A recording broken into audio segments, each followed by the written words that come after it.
kõndisin unes, kus maailm ei rääkinud sõnadega, vaid vaikis minusse. Naine tuli vaikselt, nagu oleks ta teadnud mind enne mind. Ta ei küsinud, ta ei selgitanud, ta lihtsalt võttis tumepunase köie. Sõrme jämedune, tugev kui tõotus ja sinus mu käed tugevalt, õrnalt vastu mu tahet. Ma tundsin end vabana hetkel, mil olin seotud, sest see polnud vägivald, see oli peegelpilt.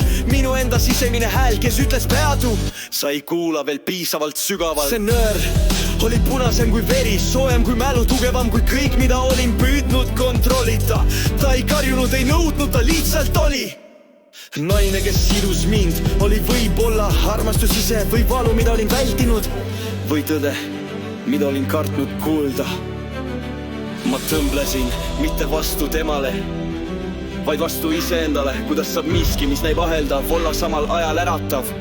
Kui ma lahti rabelen, kas kaotan ma sõnumi, mille see köis mulle toob? Iga sõlm tema käes tundus olevat mälestus millestki, mida ma ei olnud veel valmis tunnistama. Ma olin seotud, sest olin liiga kaua põgenenud seotud, sest mu hing vajas peatumist, et vaadata end silma peeglist, milleks oli tema vaikus.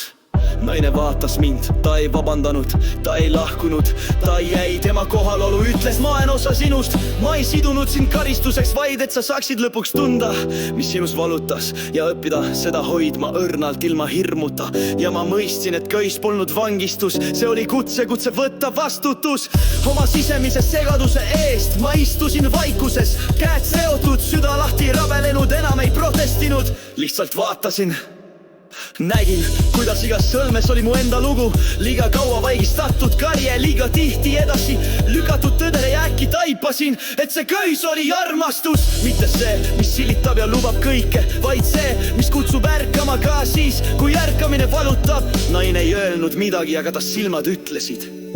Kui sa oled valmis kuulama, siis maailm ei seo sind kunagi enam, sa seod ennast ainult siis, kui sa ei kuula enda südame sosinaid.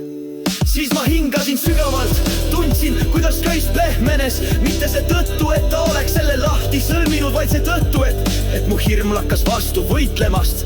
Sõlmed jäid, ka nende tähendus muutus, need olid nüüd nagu palvehälmed, mälestused teekonnast, kus ma lõpuks kohtasin iseennast.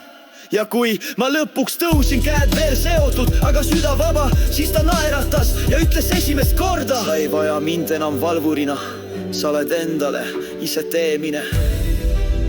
Ja ma läksin, köis ikka veel mu randmete ümber, aga enam mitte takistus, vaid meeldetuletus, et kõige tugevam siide on see, mida ma loo iseenda ja tõe vahele.